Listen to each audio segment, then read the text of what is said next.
오늘의 본문 말씀은 아내와 남편, 부모와 자녀, 종과 상전이라는 이 관계 속에서 성도가 어떻게 행해야 하는지를 가르치고 있습니다. 이때 중요한 것은 다른 사람이 어떻게 해야 되는 것이 아니라 이 말씀 앞에서 나는 과연 어떻게 해야 하는가, 이 모든 관계 속에서 내가 주인공이라는 사실을 우린 기억해야 됩니다. 아내가 어떻게 하는지, 남편이 어떻게 하는지는 중요하지 않습니다. 종에게 어떤 권리가 있고 상전이 어떤 명령을 내릴 수 있는지 거기에 핵심이 있는 것이 아니라 그리스도인으로서 나는 그들과의 관계에서 어떻게 반응할 것이냐가 중요한 것이죠. 오늘의 본문을 내가 아니라 상대방이라는 그 관점을 가지고 바라보면 답이 나오지 않습니다. 성경이 아내들은 남편에게 복종하라고 했어, 이런 것이 아니죠. 아이들아, 성경은 부모의 말씀에 무조건 순종하라고 했단다, 상대방에게 강요해서 될 일이 아니란 것입니다. 성경 말씀을 내가 아니라 상대방에게 적용시키면 그 반응은 뻔하겠죠. 남편이 무능해 보이는데 복종할 수 있겠습니까? 아내의 잔소리가 지겹게 느껴지는데 사랑의 감정이 올라오겠습니까? 부모님의 말씀은 고리타분해 보이고 장녀들은 방자하게 느껴집니다. 상전들은 불합리한 명령을 내리고 종들은 게으르게 보이는데 누가 그 말씀 앞에 순종할 수 있겠습니까? 하지만 상대방이 아니라 나를 기준으로 하면 얼마나 달라지겠습니까? 아마 몇 번은 참아줄 수 있을 것입니다. 그러나 조금만 시간이 지나도 우리는 아마 포기해버리게 될 것입니다. 저런 엉터리 명령을 내가 언제까지 참아줘야 될까? 이 부당한 대우를 참는 것이 말이 되는가? 일을 저렇게 엉망으로 하고 있는데 내가 두 눈 뜨고 가만히 보고 있어야 되는가? 아마 우리 속에서는 당장이라도 상대방을 향하여 쏟아내고 싶은 말이 터져나올 것입니다. 순종할 만해야 순종하지, 부당한 명령을 내리는데 어떻게 참아주겠어? 이처럼 사람을 보면, 즉 상대방이든 나든 우리 자신을 보게 되면은 결코 감당할 수 있는 명령이 아닙니다. 즉 이 말씀은 사람을 보고, 즉 상대방이나 나를 보고 하는 것이 아니라 주님께 순종하고 주님께 복종하라는 의미에서 우리에게 주어진 말씀입니다. 즉 오늘의 말씀을 조금 더 구체적으로 바라보시기 바랍니다. 18절 말씀에 아내들아 남편에게 복종하라, 하지만 거기에 어떤 단서가 붙고 있습니까?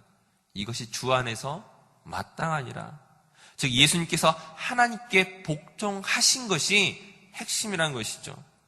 예수님께서 하나님의 뜻을 따라서 그 순종하심에 있어서 왜 억울하지 않겠습니까? 맏아들을 버리시고 자격이 안 되는 사람들을 양자 삼으실 때에 왜 억울하지 않겠습니까? 하지만 자신의 억울함에 항변하시는 것이 아니라 하나님께 복종하셨습니다. 이어서 20절 말씀에 자녀들아 모든 일에 부모에게 순종하라. 하지만 어떤 단서가 붙습니까? 주 안에서 기쁘게 하는 것입니다. 예수님께서 하나님의 뜻을 따라 순종할 때에, 십자가 지실 때에 단지 억울함에 힘겨워하시면서 따라가셨습니까? 그렇지 않죠. 비록 힘겨우실지라도 그 잃어버린 자를 되찾는 그 기쁨을 하나님과 함께 공유하셨다는 것입니다. 22절 말씀에 종들아 상전들에게 순종하되 눈가림만 하지 말고 성실한 마음으로 하라. 어떤 단서가 붙습니까? 오직 주를 두려워하여. 예수님께서 한 영혼을 얼마나 귀하게 여기셨는지 우리가 잘 알고 있죠. 그러하시기에 그 잘못된 길로 인도하는 그 바리새인들과 종교 지도자들을 향하여 무엇이라고 외치셨습니까? 이 독사의 자식들아. 한 영혼을 실족하게 하는 그들을 바라보면서 얼마나 분노하셨습니까? 즉 예수님께서 한 영혼을 사랑하듯이 그 한 영혼을 위하여 아끼듯이 우리에게 성실함과 진정성 있는 삶을 우리에게 요구하시는 것입니다. 즉 우리가 하나님께 순종하며 그 하나님의 기쁨을 함께 공유하며 성실하게 믿음으로 세워질 것들에 대해서 지금 오늘 말씀하고 있는 것입니다. 근데 무엇을 통하여 이 일을 하라는 것입니까? 저와 여러분의 아내와 남편과 부모와 자녀와 종과 상전이라는 그 사람을 대상으로 우리의 믿음을 증명하라는 것이죠. 눈에 보이지 않는 그 하나님을 향하여 우리가 어떻게 섬기겠습니까?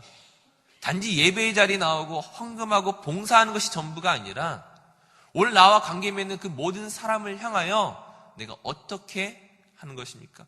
믿음으로 그 일들을 감당해 나가는 것입니다. 그럼에도 불구하고 이 명령이 참으로 어려운 것은 내가 주님을 위해서 상대방을 참아주고 용납하여 주는데 과연 언제까지 얼마만큼이나 참아줘야 하는지 잘 모르기 때문입니다. 이제 그것을 단적으로 보여주는 것이 마태복음 18장에 베드로가 예수님께 나와 무엇이라고 말합니까? 주여, 형제가 죄를 범하면 몇 번이나 용서할까요? 7번 하리이까? 베드로가 지금 7번 참으면 내가 정말 많이 참았다고 생각하는 것인데, 자랑하듯이 이야기하는 것인데, 막상 예수님은 무엇이라고 말씀하십니까? 7번을 70번씩이라도 용서하라고 말씀하시죠. 즉 믿음이란 기준으로 바라봤을 때에 도저히 우리가 감당할 수 있는 수준이 아닙니다. 우리의 실력으로 할 수가 없는 것이죠. 하지만 어제 말씀드렸던 것처럼 내가 누군가를 용서하지 못하고 참아주지 못했다고 해서 과연 그것이 우리가 죄책감을 가져야 할 문제이겠습니까? 사실 이 문제는 원래 내가 할 수 없는 일이었죠. 어떻게 할 수 있는 것입니까? 성령님께서 내 안에 찾아오셔서 하나님의 능력으로 우리를 충만하게 하실 때에만 이 명령에 우리가 순종할 수 있다는 것이죠. 우리에게 평강을 주시는 하나님, 우리에게 용서를 주시는 하나님, 우리에게 은혜 베푸신 그 하나님으로 인하여만 이 일들을 할 수 있기에 오늘 우리가 이 일을 하지 못한 것이 우리를 책망하거나 우리를 야단치는 것이 아니란 것이죠.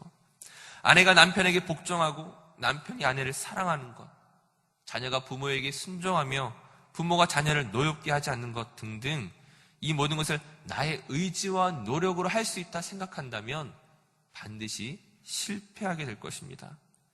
그러므로 우리가 어떻게 해야 되는 것입니까? 하나님이 우리를 도우셔야 된다면 우리가 그 도움을 얻기 위하여 우리가 해야 할 일들이 무엇이겠습니까? 오늘 본문 골로새서 4장 2절 말씀을 한번 같이 읽도록 하겠습니다. 골로새서 4장 2절 말씀입니다. 기도를 계속하고 기도에 감사함으로 깨어있으라. 아멘. 기도란 무엇입니까? 기도는 우리의 소원을 아뢰는 요구서나 청구서가 아닙니다. 주문이 아닙니다. 기도는 무엇입니까? 하나님과의 대화이며 교통입니다. 기도함에 있어서 깨어있으라는 것은 단지 졸지 말라는 것이 아니라 나를 향한 그 하나님의 뜻과 생각과 계획과 감정과 의지와 그 사랑과 은혜를 내가 항상 기억하고 놓치지 말라는 것이죠. 어떻게 해요? 계속 끊임없이 그분과 대화라는 것입니다. 하나님과의 그 대화 속에 나를 향한 그 하나님의 뜻을 알게 되면 어찌 우리가 감사하지 않을 수 있겠습니까? 그리고 그 감사는 우리의 부조리한 현실들, 즉 가정과 직장과 그 공동체의 그 관계 속에서 나를 어렵게 만드는 사람이 있을지라도, 나를 힘들게 하는 그 어떤 누군가가 있을지라도 하나님과 그 붙잡혀 있는 사람은 흔들리지 않도록, 그 감사를 잃어버리지 않도록 붙잡아 준다는 것이죠. 예수님께서 생명 다해 나를 이토록 사랑하셨는데, 하나님께서 나를 이처럼 붙드시는데 왜 감당하지 못하겠습니까? 오늘 우리가 믿음의 걸음을 걸어갈 수 있도록 우리를 붙잡아 주는 것이죠. 그것이 기도입니다. 기도는 단순히 나의 어떤 문제가 해결되었다, 내가 무엇을 보고 들었다, 이런 차원이 아니라 기도는 우리를 겸손케 하고 강하게 하고 부드럽게 하고 용납하게 하고 섬기게 하고 사랑하게 만드는 것이 기도의 본질이란 것이죠. 사랑하는 성도님들, 우리가 이 새벽에 기도의 자리에 나왔습니다. 이제 기도하시고 우리의 가정으로, 직장으로, 다른 곳으로 돌아가실 때에 기도하시고 나서 남편과 싸우겠습니까? 기도하시고 나서 아내와 다투시겠습니까? 기도하고 가셨는데 부모님의 마음을 아프게 하겠습니까? 기도하셨는데 자녀를 노엽게 만드시겠습니까? 기도하셨는데 직장으로 가셔서 참아주지 못하고 그들을 험담하며 다투겠습니까? 기도는 우리가 할 수 없는 일들을 하게 하는 것입니다. 하지만 그것은 병이 낫는 것 또는 문제가 해결되는 것, 여기에 제한받는 것이 아니라 하나님의 뜻을 알고 그 뜻대로 살아갈 수 있는 실력을 공급하여 주는 것이 바로 기도고, 그 기도의 자리로 우리가 부름받았다는 것입니다. 바라기는 오늘 하루의 삶을 이 기도로 승리하시기 바랍니다. 다투지 마시고 어렵게 하지 마시고 다시 한번 예수 그리스도의 사랑으로 용납하시고 섬기시고 베풀 수 있는 그런 귀한 믿음의 삶을 살아갈 수 있는 저와 모든 성도들 되시기를 간절히 축원합니다. 기도하겠습니다. 참 사랑의 하나님, 오늘 이 새벽에 우리를 기도의 자리로 이끌어 주시니 감사합니다. 오늘 우리가 많은 문제를 가지고 나왔을지라도 기도할 수 있으니 감사합니다. 우리의 문제가 해결되지 않을지라도 기도의 능력을 경험하게 하시니 감사합니다. 오늘 우리를 힘들게 만드는 그 관계와 사람들 속에서 믿음 잃지 아니하고 기쁨을 잃지 아니하고 감사를 버리지 아니하고 오직 주님이 원하시는 그 뜻을 온전히 나타낼 수 있도록 우리로 은혜를 충만케 하여 주시옵소서. 하나님의 뜻을 나타내며 이루는 오늘의 삶이 되게 하여 주시옵소서. 감사드리며 예수님의 이름으로 기도드립니다. 아멘.